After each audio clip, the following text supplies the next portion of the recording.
Chapter 13. Proverbs chapter 13.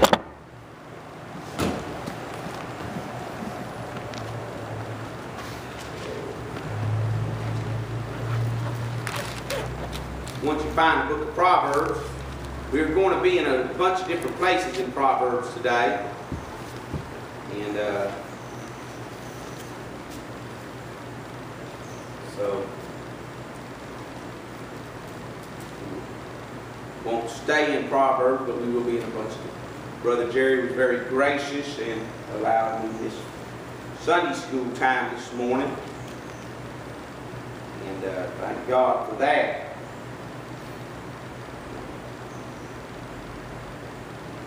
Let's actually in Proverbs 13 and verse number 10, he makes the statement, only by pride cometh contention. Is that what he says? Yes. But with the well-advised is wisdom. Proverbs 16, verse number 18. Pride goeth before destruction, and an haughty spirit before a fall. Then we find Proverbs 29, verse 23, he makes the statement, a man's pride shall bring him low, but honor shall uphold the humble in spirit. I'll give you one more proverb right now, and that's in chapter 11, and I believe it's in verse number 2.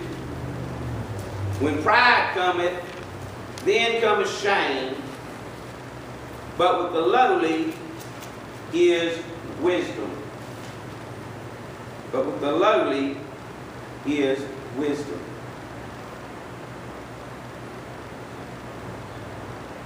And I've been pondering this thought. And I'm just going to pour my heart out to you.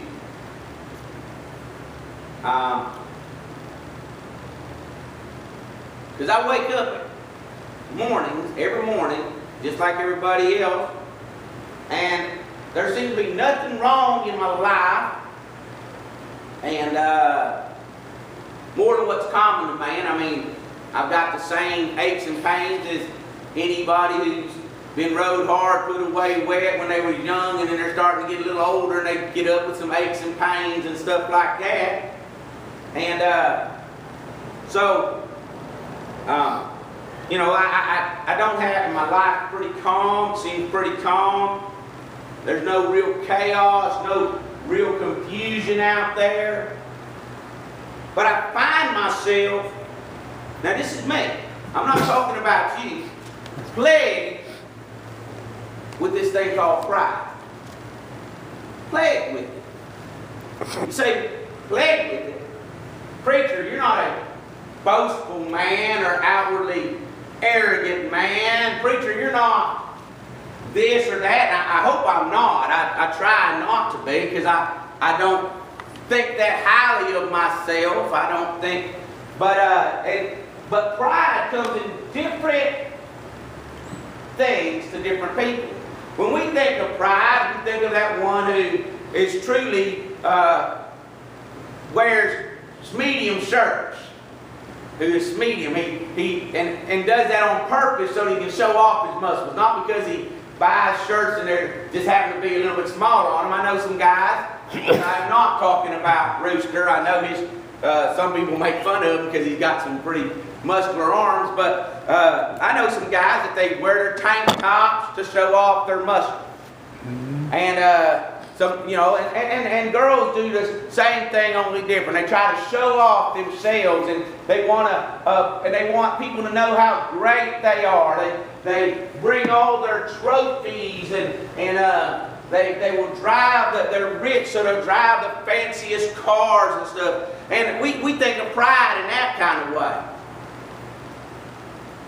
But that's not the only way pride gets us. And I believe the Bible teaches us some things. And what happens is, pride brings, I'm going to give you some things about in my life. And discouragement, depression, despair, and can turn into a destructive life. Depression, discouragement, despair. Men comparing themselves among themselves are not wise. And what happens? Why do you compare yourself with others? Why are we discontented with who we are at times? Do you see what I'm getting at? It's all based upon pride. And I read some verses on pride, and we will get to those a little bit. But yesterday, I'm just going to use this one. I can use all kinds of examples. Yesterday, in a humorous sense, we had put up a fan last week at Brother Nichols' house. Me and Brother Hall and Brother Nichols. I should not even say me and Brother Hall and Brother Nichols. Brother Hall and Brother Nichols did the work. I was there, and we put this fan up. And yesterday, a man was there, and I said, and I started joking around, talking about, you want to see the, I went into the restroom and I saw the fan was up there and everything, it looked real nice. I said, you want to see the fan we put up the other day? And I brought him in there, and I told him, I said, they couldn't have done it without me bringing the Gerber to them. And we laughed about it, because that is not true. They could have went and found a tool, but I brought like a, you know, what a Leatherman tool, or Gerber makes one. It's a multi-tool. Like a Swiss pocket knife type thing on it. It's got all kinds. It's a multi-tool. Multi-tool is what it's called. It's got your pliers, and I made this statement just joking around, you know, if I wouldn't have brought that tool, and we laughed, had a good time. But the truth of the matter is, when I thought about that fan being put up there, and I really looked at it, it bothered me. You say, why?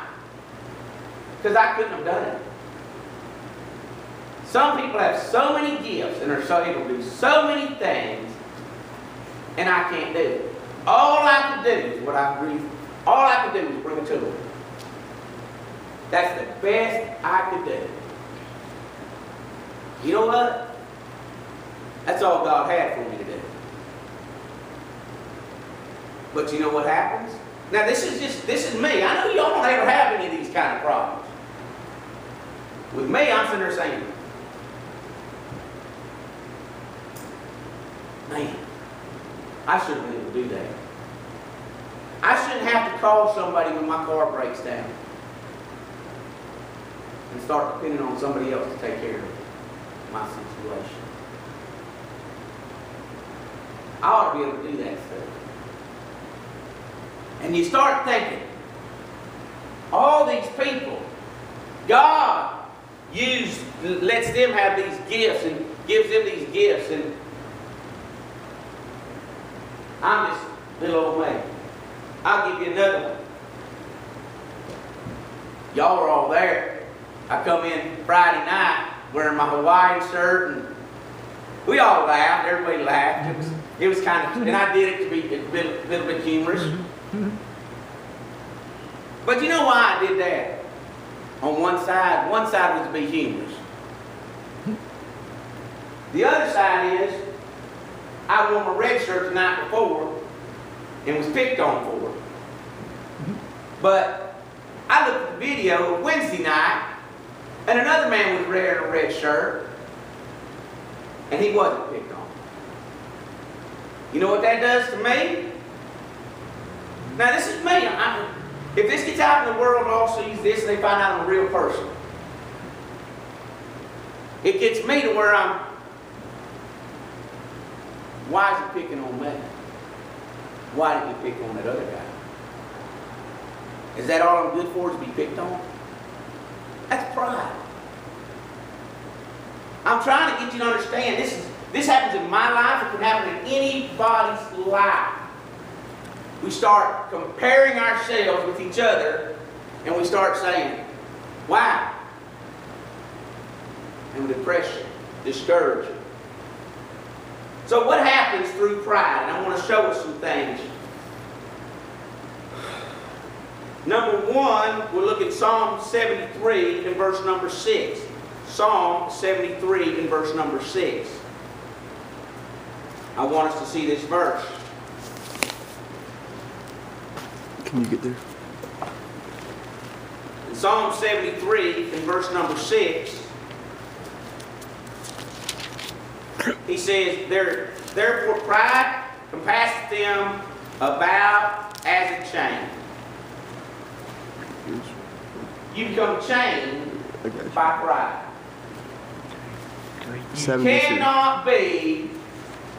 You can't get away and do what you want to do because of pride. Pride holds you in bondage. At least that's what that verse says. It compasses about as a chain. I have had dogs. I think of one, 73-6. a beagle dog that we had. Melissa and I had a beagle dog. Not a big old dog like some people thought. A beagle. You know, a little. And that dog liked to run. Now we lived on the back side of what we call up here an addition of a subdivision. And there was a pasture or a field out there, a soybean field out behind us, and that dog would get out there and run. There's cars in front of us, and that dog would run. He'd say, "Stop the car." So you have to put this dog on a runner out in the back because I didn't have a fence around my backyard.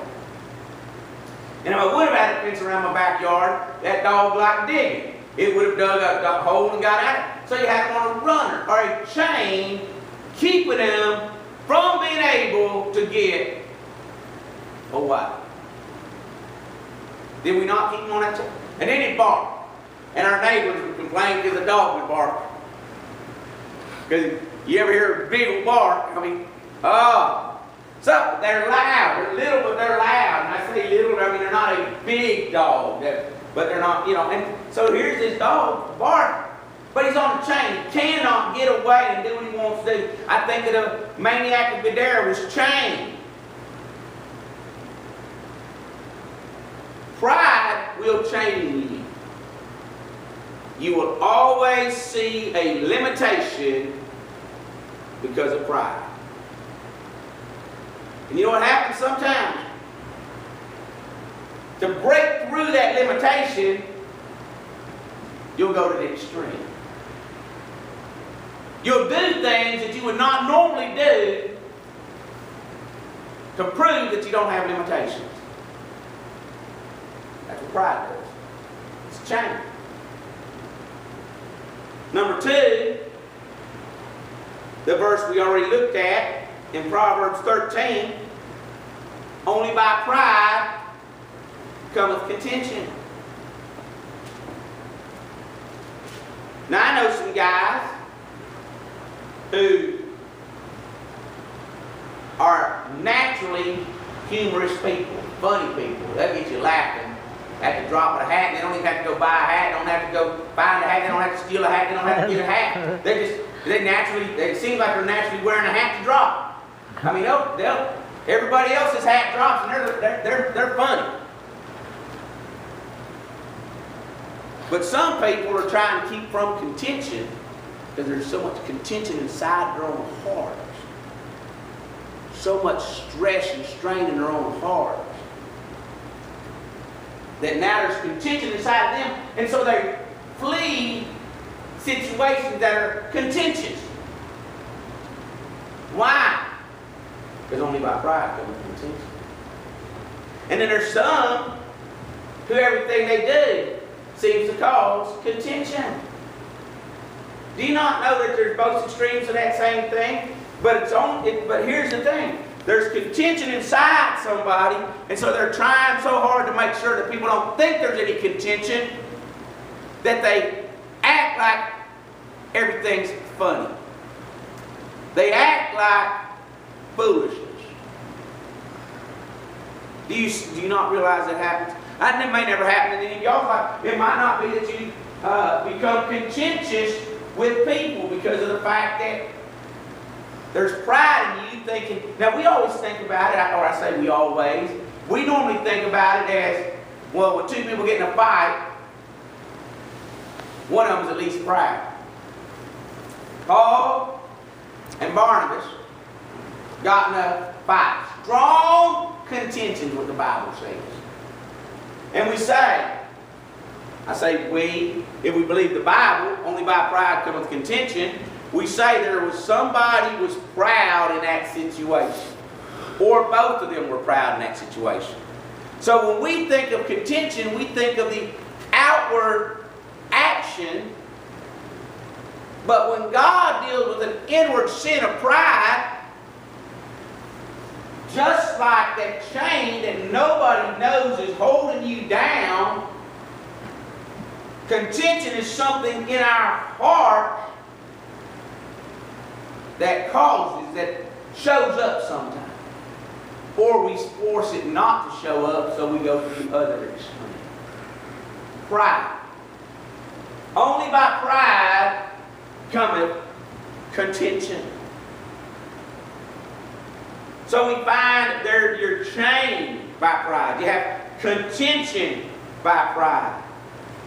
Proverbs 11:2, I believe it tells us, when pride cometh, then cometh shame, for being confounded, being confused. Can I say, they that believe on him shall not be confounded, shall not be confused, shall not have shame. That's what the word means.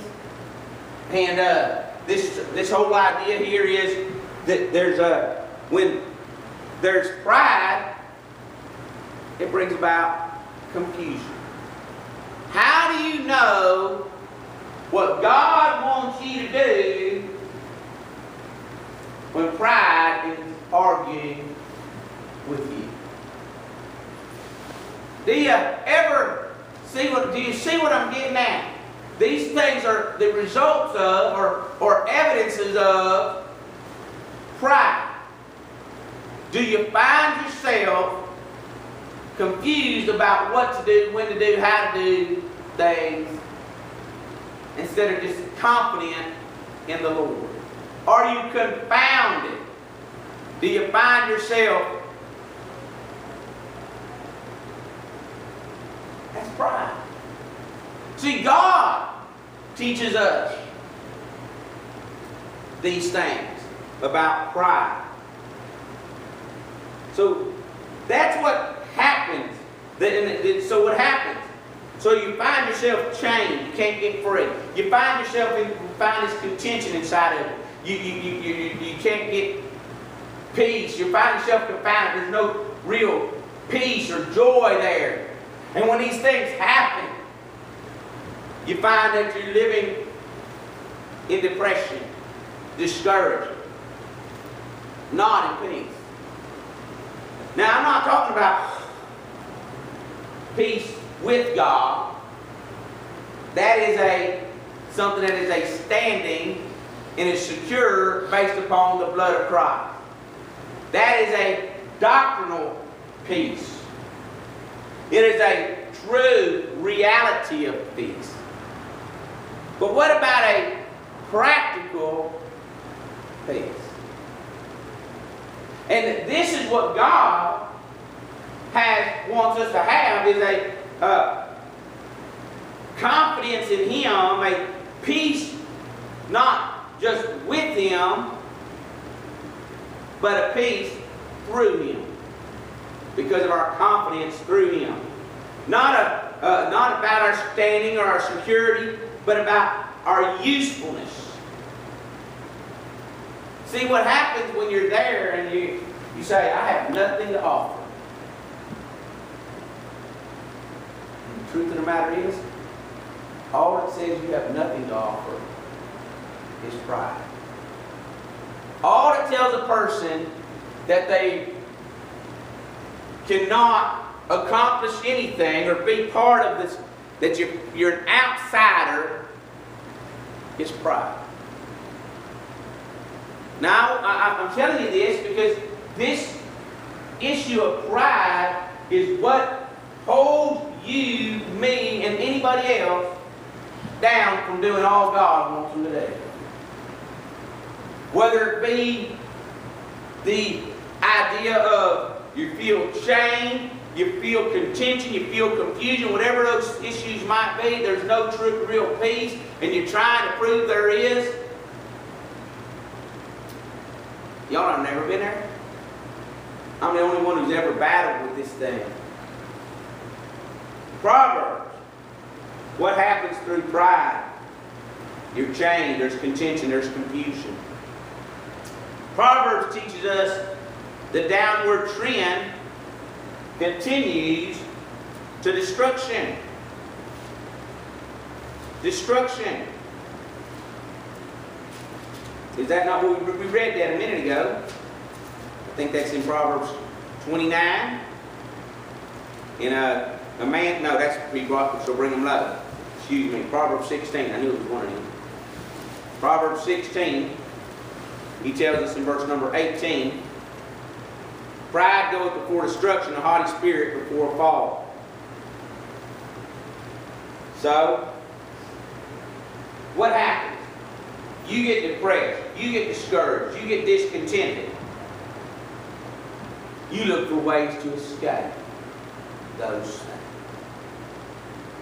And whether it's through boisterousness, whether it's through rashness, whether it's through belittling others, whether it be through whatever it might be through, because you find yourself having a shortcoming,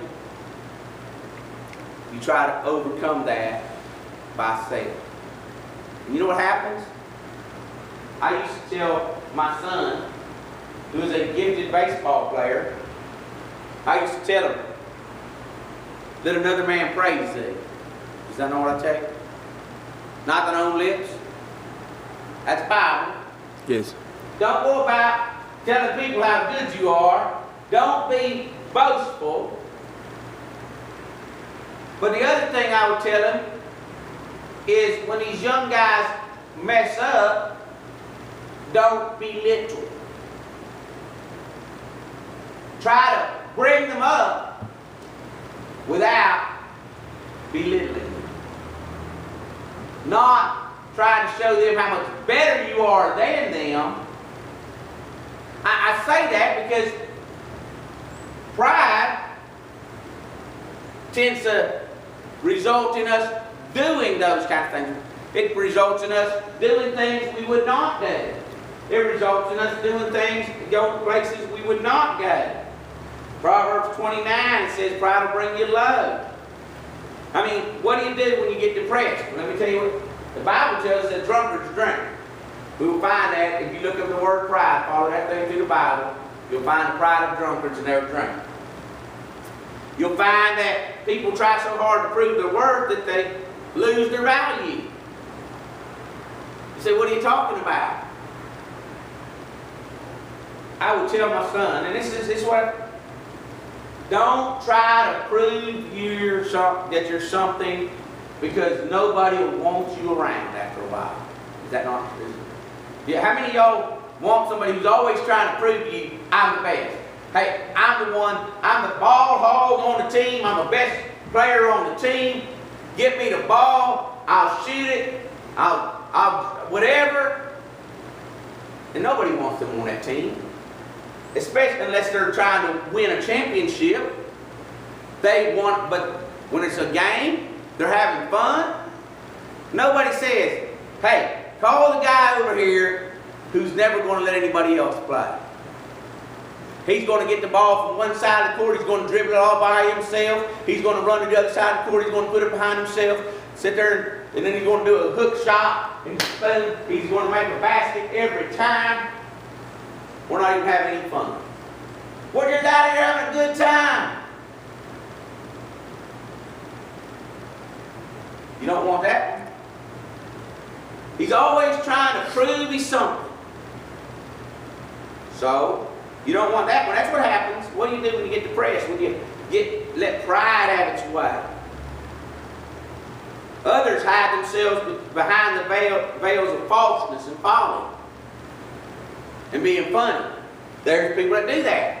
They hide themselves even though they're depressed and sorrow of heart and broken-hearted about how bad they are or whatever it is because they feel changed. Now they're don't want anybody else to see that. How many of y'all want somebody to know everything's going bad in your life? Now I know those people too. That's a different story. Those people who want everybody to know how rotten their life is. But most people want everybody to think everything's fine. Oh, I'm having a great time. How you doing today, brother? Blessed, blessed, blessed. When the truth of the matter is, depressed, depressed, depressed. That's falseness. Then they'll try to prove to you everything's all right, so they'll sit there and they'll start making jokes and stuff. Y'all never met these guys. I'm the only one who's ever met these people like that. Yeah. Some of these things I've been, so I'm not just about have I met people, but I've done these kind of things. And then others, there's some that try to prove their worth so they don't, but they lose their value. There's others that hide behind the veil of falseness and folly, and then there's others that lock themselves away in the closet of separation from everything because of their pride. Now some people just like being alone. So don't think everybody who likes being alone is what I'm talking about. But some people, all of a sudden you won't find them anywhere. They used to hang out with everybody, now they don't. They used to go to the meetings, now they don't. They used to do this, now they don't. Why? Because they've allowed the pride of their own life to get them depressed to the place where they're saying, I don't even want to be around people. And when they are around people, they still don't want to be around people. And so they're there, but they're not there. You've never been like that. You've never seen that. You don't know anybody like that. This is what happens when people get depressed. They put a shell on themselves, not always a physical type shell, but a shell nonetheless. They live in fear that anybody will say something about them, say something to them, that anything will happen because they are full of pride. So how do you conquer pride? I'm glad you asked. I'll give you 2 verses. Open the book of Ephesians, chapter 3, and verse number 8. Now, I can give you the verses that we were at. Humble. Be humble. But I'm not going to try to just tell you to humble yourself, because how do you humble yourself will be the question I'd ask you then. I mean, would that not make sense if I said, humble yourself? Well, all right, I want to. How do I do that? Is that something I can just do? Can I just make myself humble? When I've got pride in me, how can I just make myself humble? Humble yourself therefore in the mighty hand of God, and He may exalt you in due time. Well, how do you do that? You ever tried to humble yourself? To think less of yourself, not to think more highly of yourself than you ought to think? Not to think you deserve a break today, when you really think you do deserve a break today? Not to think, why is everybody always